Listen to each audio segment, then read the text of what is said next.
At this time, we want to invite our county assessor to come forward and present all the money we're getting for the county. Good assessment. Financial.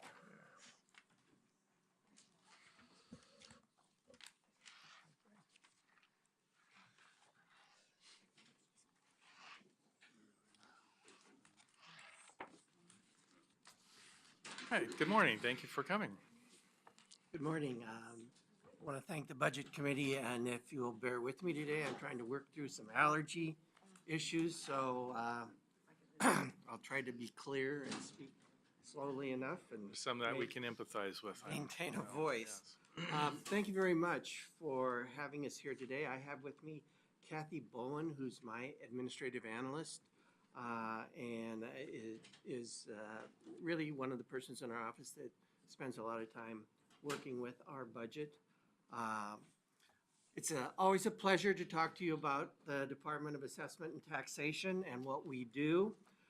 We are a department that's organized under Performance Clackamas. So that's what you will see as a format today. The mission of our department certainly, I think, is fairly well understood. We administer the state's property tax laws, including appraisal, assessment, tax collection, and mapping services. And we certainly hope to do that for all of our taxpayers and taxing districts so that they have confidence in the property tax system and receive the highest quality customer service that we can provide. Before I start going through our budget, I will say that we are organized under Performance Clackamas. We have 4 lines of business and 5 programs that I'll be talking about. There are no contingency funds. There are no capital reserve project funds, and there are no reserve funds for any of these programs or lines of business. So if we look at our lines of business, they are actually pretty consistent to the way we were organized in some ways prior to Performance Clackamas. We have an administration line of business, a valuation line of business, tax revenue, and property records. And I'll start out by going through those programs within those lines of business. Under administration, oh yeah, I have to operate this as well. Okay. Under administration, we have the Office of the Assessor, and under the Office of the Assessor, some of our key results or major strategic objectives are certainly to operate our department within 95 to 100% of our adopted or proposed budget. And we're projected to do that for our current year's budget, coming in around 97%. And what really that says to you is that what we intend not to do is ask for more resource than we need, nor do we feel obligated to spend all of the resource that is necessarily within our budget if we can find ways to do the work that we need to do both effectively and efficiently. And I think we're pretty successful at that. We also wanted to certainly to maintain a department that is filled with well-qualified and competent staff 95% of the time. And why I say 95% of the time is because we're obviously experiencing fairly consistent turnover, as I'm sure many departments are. Now, I don't have a number actually in our budget book, but I will kind of address that because both succession and retention are very important areas within our department. And I'm going to kind of touch on that when we get to issues and trends for this particular line of business. Also, one of our, certainly our prime objectives is to make sure that we collect and distribute at least 95% of our total certified tax roll annually. It is the revenue that the taxing districts need to operate and provide the services that they provide for their constituents. And we actually probably do a little better than that 95% number, closer to 97 to 98% on an annual basis. Again, we have no contingency reserves or capital requests. So what's really impacting, or what are significant trends or issues within this particular line of business?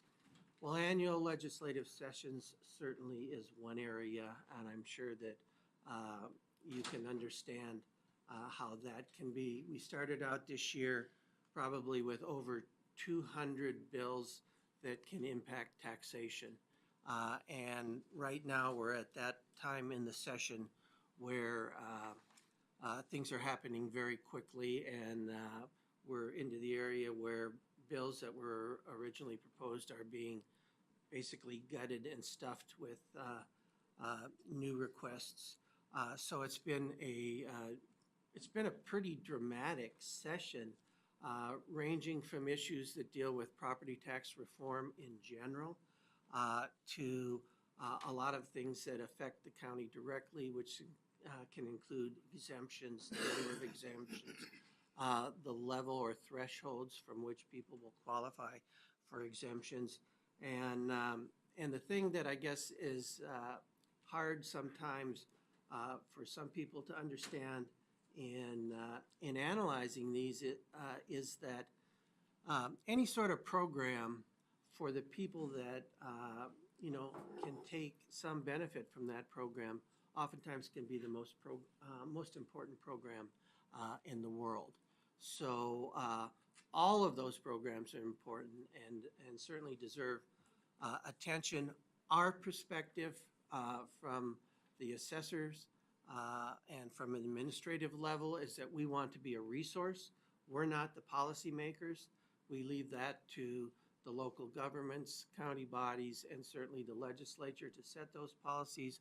Our prime consideration is that we have a system that we can administer efficiently and effectively, and that we can provide information that can help those policymakers make the best decision they can about bills that come before them. So let's move into the valuation line of business. We have two programs within this line. Our property valuation program, and it's pretty straightforward in that that's what people generally think that the assessor's office does, and that's come out, look at their property, and put a value on it, and it is in fact what we do. And as results, we want at least 98% of our time, we want our market areas to be at 100% of real market value, which is consistent with statutory requirements. For the 2016-17 or our current year, we're projected to be at 97%. We also want to make sure those values are accurate and at 100% of the value.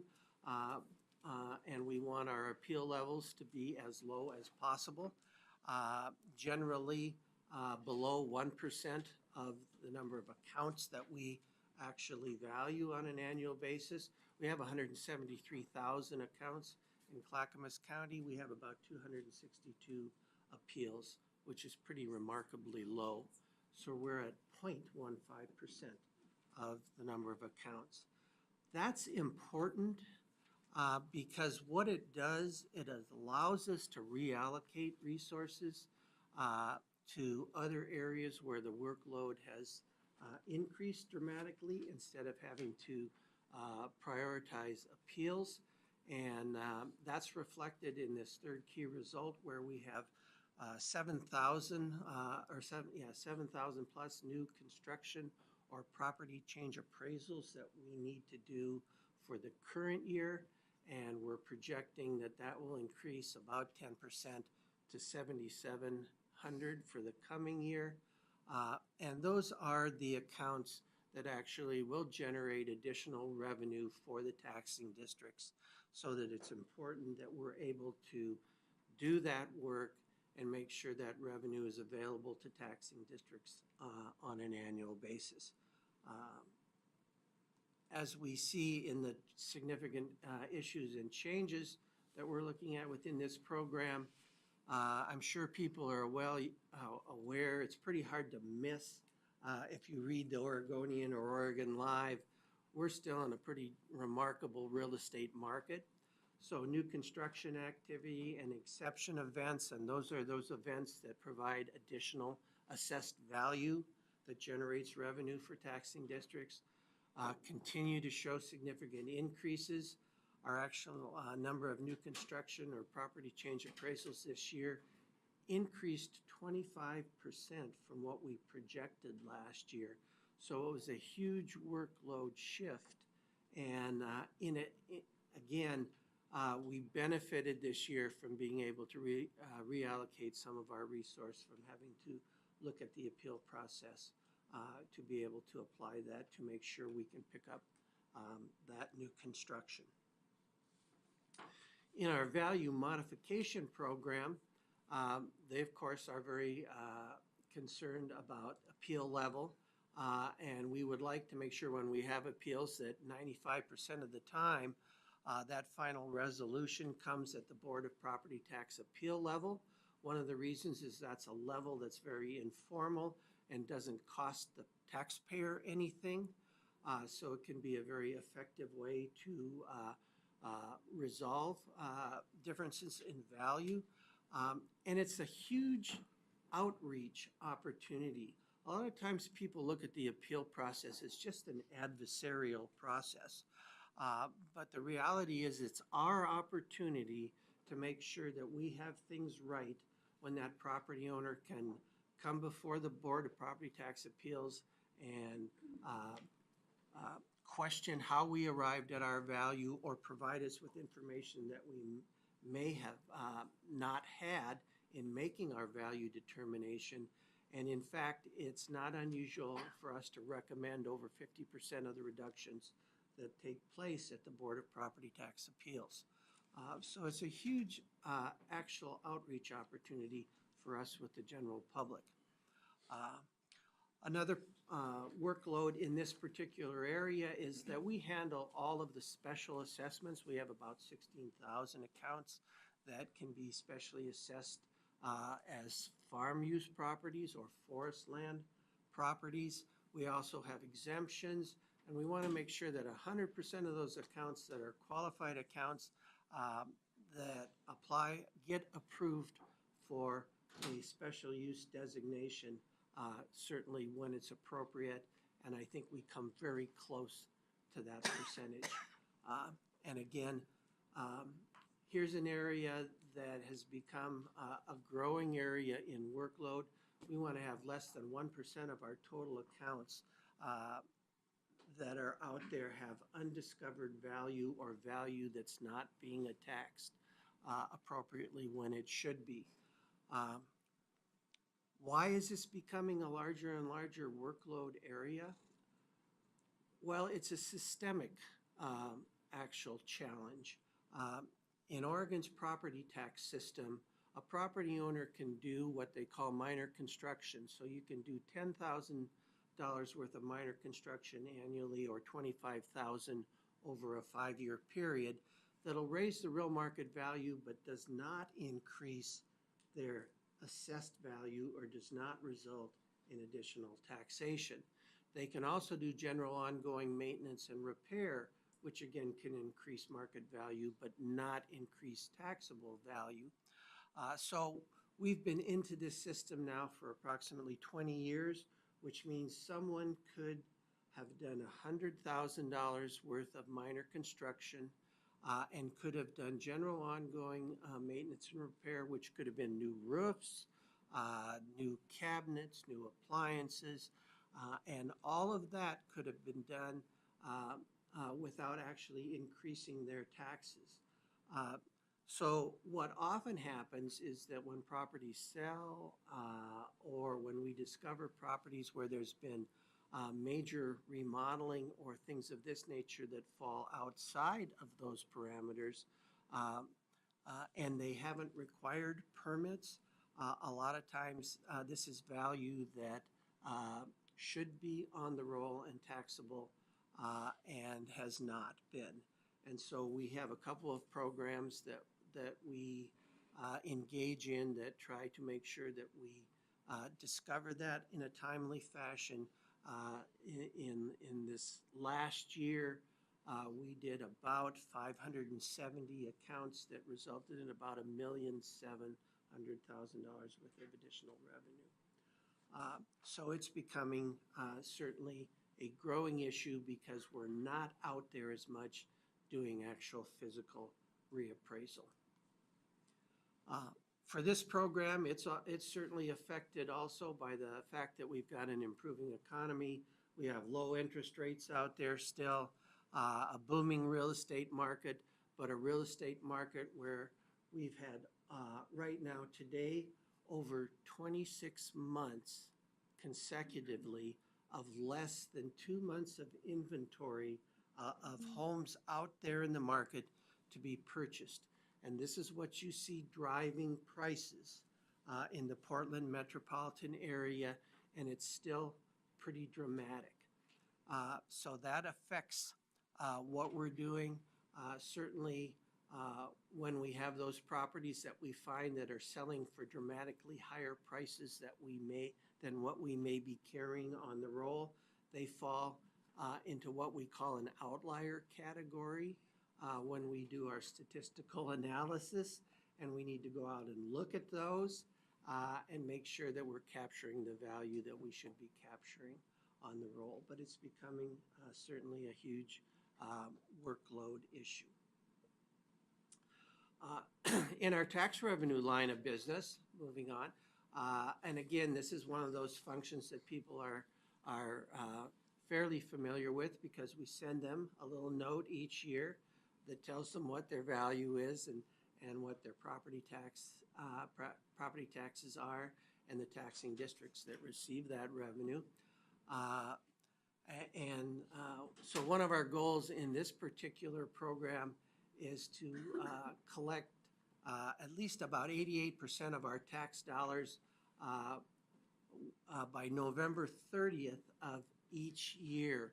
Our tax payment date is November 15th, and what this accomplishes is that it provides that revenue for districts to operate through the year. In most cases, taxing districts have been operating on cash carryover from the end of their fiscal year, June 30th, until we start collecting taxes again. So it's a huge goal for us to very effectively and quickly collect those taxes and distribute it to the taxing districts so that they can provide the services to their constituents that they think are very vital services.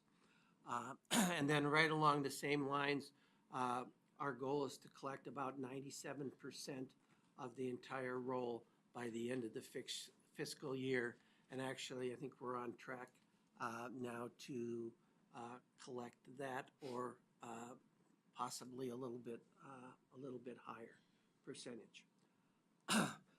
Things that affect trends and issues that are affecting this particular program are that we've certainly successfully processed those levy requirements for about 132 of our taxing districts and produced a $762 million tax roll this past year. We also met a strategic goal this last year of enabling our customers to come closer to being able to manage their property tax account more like you would manage any sort of bill, which means that they can go online, they can get real-time tax information about what's due, when it's due, and if they want to make that payment online, they can do it right from our website. And we certainly hope to continue to be able to expand a lot of that capability where people have more control on managing their property tax account and payments. Our last line of business that I'd like to talk a little bit about is our property record and customer service. And it's not last because of importance in any way. It's certainly one of the critical programs in our department. And you can see from the results that we really strive for, and that's we generally like to make sure that we return a phone call the day we get it. If we receive messages, our target is return those phone calls and answer or respond to those questions within 1 business day. And I think that we hit about 99% as far as being able to accomplish that. And during our busy tax time in November, we may be fielding over 1,000 calls a day. And that's fairly typical. Our staff does, I think, a terrific job of trying to respond to people, respond to questions, and take a sincere, I think, pride in trying to make sure that we help people find solutions to either issues or problems or questions that they may have. We're also working very hard in this particular area to transition from our old hard copy Mylar maps, because we maintain maps of all of the property tax accounts in the county. And we're moving from the old Mylar hand-drafted maps to electronic mapping. We're now, we've got about 58% of those digitized and annotated and retired. And our target is 65% for the coming year. And if you were to ask why 65%, is that we're in a process because we're not alone in this project, and we get help from our GIS people as they actually do the electronic mapping and digitize the lines and work with annotation. And why this is important is because once we retire those hard copy maps, we no longer have to basically not only update a hard copy map if there's one out there and an electronic map that hasn't been finalized, because we want to make sure that we're maintaining these both currently. And we still have some areas of the county where they're still establishing corners, and so it's an ongoing project, but it establishes the base layer for our GIS system at the county. Significant issues here. One of our accomplishments is that's occurred just recently is that we've developed an online capability now for all of our local governments that actually have to report under some new financial reporting requirements.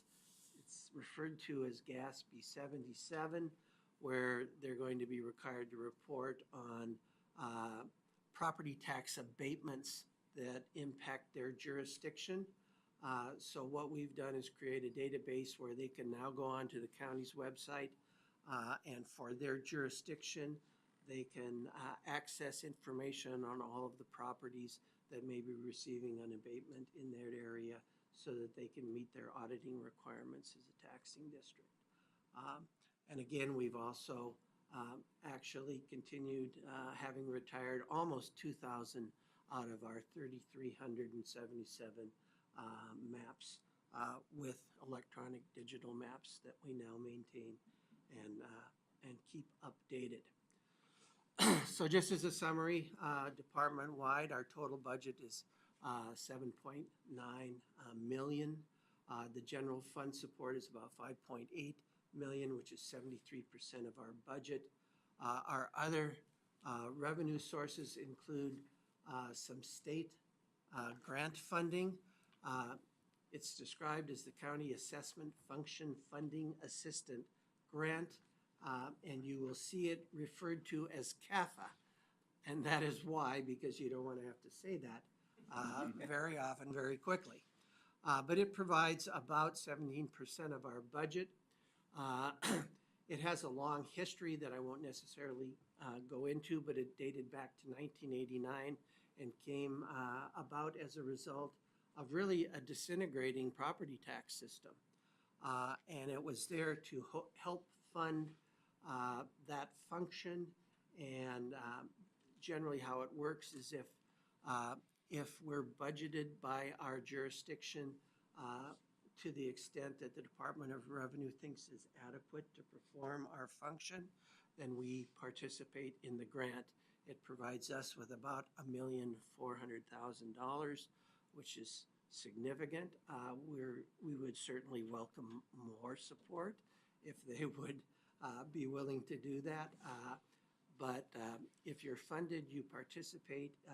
If you weren't to be funded, then you don't get any partial participation. You just don't get any at all. We do generate some miscellaneous revenue, which is 10% of our revenue source, which is significant. And that's been growing. We expect it to continue to grow. Major expenditure categories, our personnel certainly is 74% of our budget. I'm sure not unusual from what you've been seeing with other departments. Our materials and services is about 15% of our budget. Our allocated costs are about 10% of the budget. There is actually another percentage that's floating around in there that you don't see. It as a line item in the budget, it comes under debt service or payments to other local governments, and it's a $72,500 payment that goes to the clerk because we're required as part of what we do when we collect on delinquent business personal property taxes or personal property manufactured structures, we have to record warrants. And so those are charges for recording fees. Again, no capital funds project this year and no contingencies, no reserves. Financial trends. Pretty interesting. We have a booming real estate market from the perspective that will we expect to continue to see assessed values grow and generate revenue from the property tax system? The answer is yes. With a widening gap between real market value and assessed values, we expect the loss from exceeding any of our constitutional property tax limits to be minimal for local governments. So that is fairly stable. As far as the CAFA grant itself, it's really it's funded from two major components. Part of that fund comes from recording fees, and part of that comes from delinquent interest on property taxes. What we have is a situation where, because our real estate market is fairly active, those recordings are actually increasing again. They're still not to the level that we had actually prior to the recession, where there was a huge amount of refinancing activity going on. We still have both sales activity and refinancing activity, and it is expected to grow, but it's going to grow modestly. Actually, delinquent taxes probably peaked in about 2011 and have been declining since then, which is a good thing because it means we're collecting those taxes.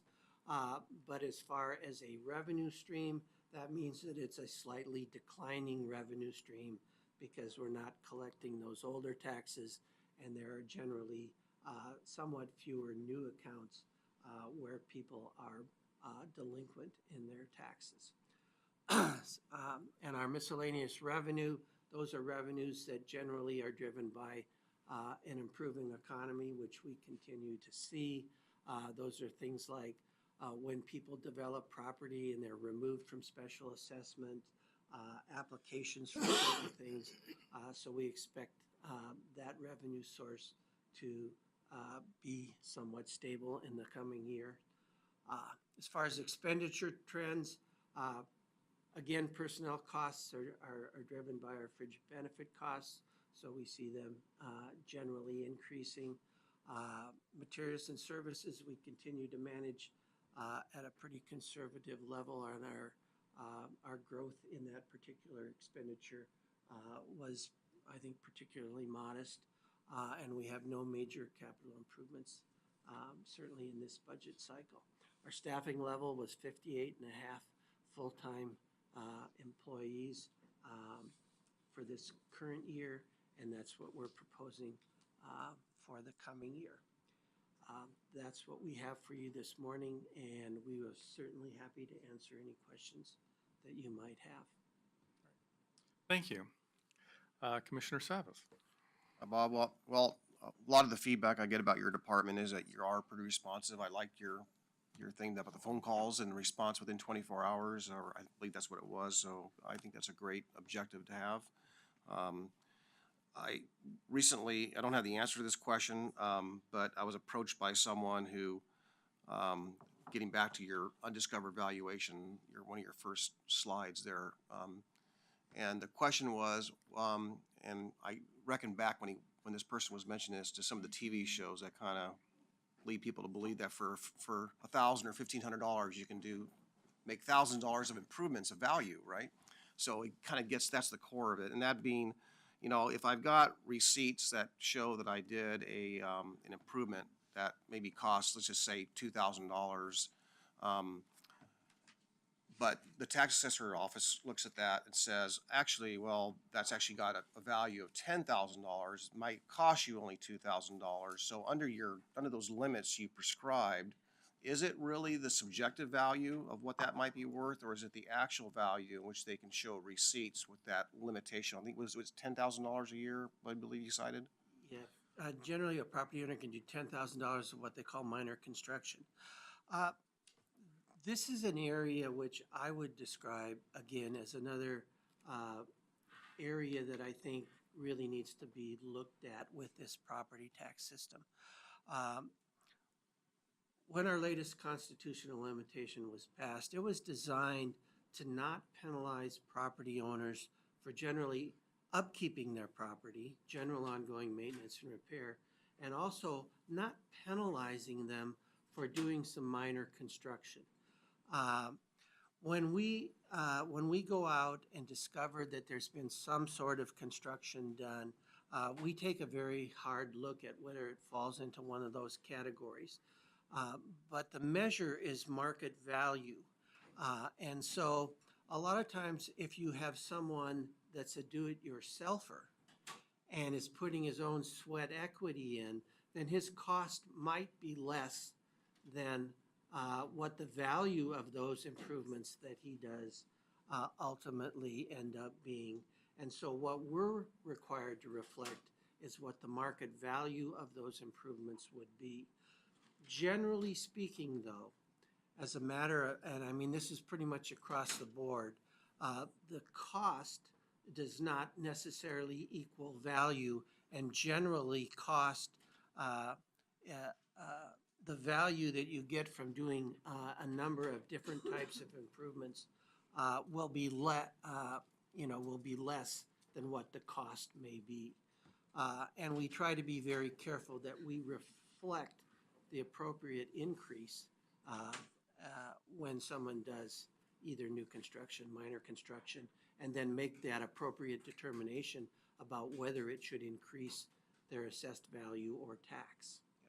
And that was the answer I thought about it a little bit later, that's probably the answer I expected to hear, but I didn't really even think about it until it was really brought to me that ought to be something to be aware of for, again, the do-it-yourself or homeowner, that he needs to factor in that sweat equity, as you kind of called it.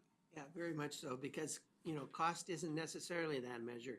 It's actual value, but then again, the actual value returned based on the cost is often less, typically. Thanks. Commissioner Bernard. Oh, I did, and I pretty much know this answer, but you have a lot of general fund support. I assume there's a limitation on when you collect taxes, you must get a certain percentage to help pay for administrative costs. Is that true? And I'm sure that's limited if it is true. But, I mean, a lot of money comes through your office, but, and you pay a substantial amount. I mean, we pay a substantial amount to collect that money. Did you hear a question I'm in there? not sure I heard the question in Well, the that. question is, you have a substantial amount of general fund support.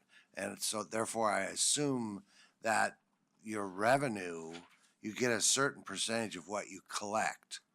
Maybe not, don't you? Not really.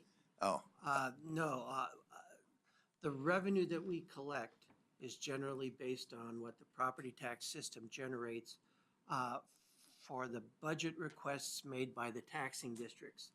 So the county is in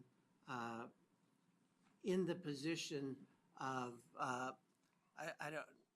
don't want to describe it as a benefit from our legislature of the responsibility of actually bearing the cost of property tax administration.